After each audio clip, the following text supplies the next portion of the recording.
ninkubwira ngo u Rwanda ni kimwe mu bihugu bitanu bya mbere muri Afurika biri kuzamura ubukungu ku kigero kiri hejuru cyane kurusha ibindi bihugu, ntago nabo nkubeshye ko nk'ejo bundi hari ikigo gishinzwe gutondeka ibihugu bitewe nyine n'uburyo ubukungu bwagiye buzamuka mu mwaka w'ibihumbi 2025. nyine buri mwaka bagenda bakora urutonde, by'umwihariko bakora urutonde bakurikije amezi 6 ya mbere cyangwa se icyo bita igihembwe cya mbere cy'umwaka, kugira ngo babanze kureba nimba icyo gihugu koko kiri gutera imbere.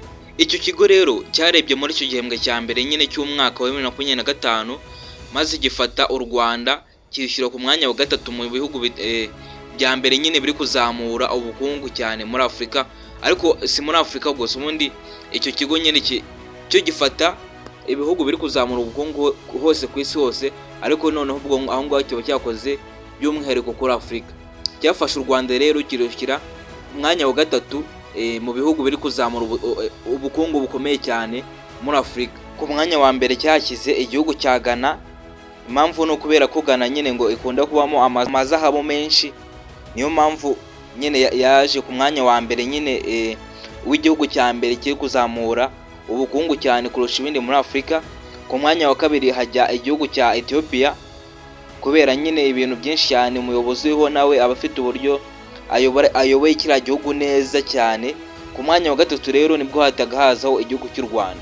Bitewe n'iki? Bitewe nabwo n'umuyobozi iriho uri kugenda akora ibintu bitangaje cyane.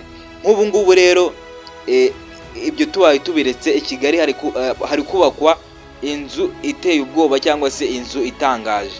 Ni inzu iri hafi hano muri Rompo rwose ya Kigali, hafi ku muhanda ujya kwa Rubangura. Iyo nzu ukihagera aho muri Rompo uhita uyibona nyine. Batangiye imirimo yayo, yatangiye kuba yabarizwa cyangwa se yatangiye kuba yakubakwa.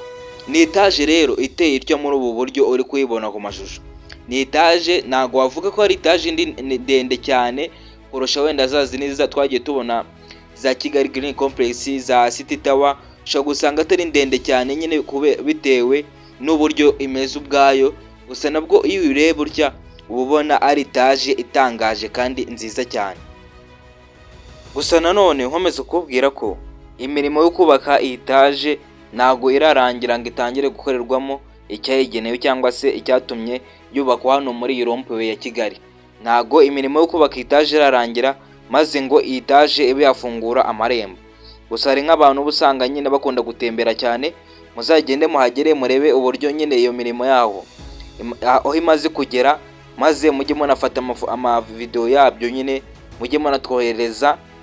Mu minsi iri imbere mikeya cyane nzafungura group ya WhatsApp tuzajya duhuriramo abantu bose nyine bakurikira Topa Official 50, maze tukajya twiganirira mu bintu bisanzwe. Ngiye wumvaga rero ndi Topa. Nemba utakanze subscribe kuri iyi video, kandi subscribe unafungura inzogera unakandira like kuri iyi video rwose, kugira ngo tujye tubana gatanu ku kandi. Naho ubutaha ndabakunda cyane. Ciao ciao.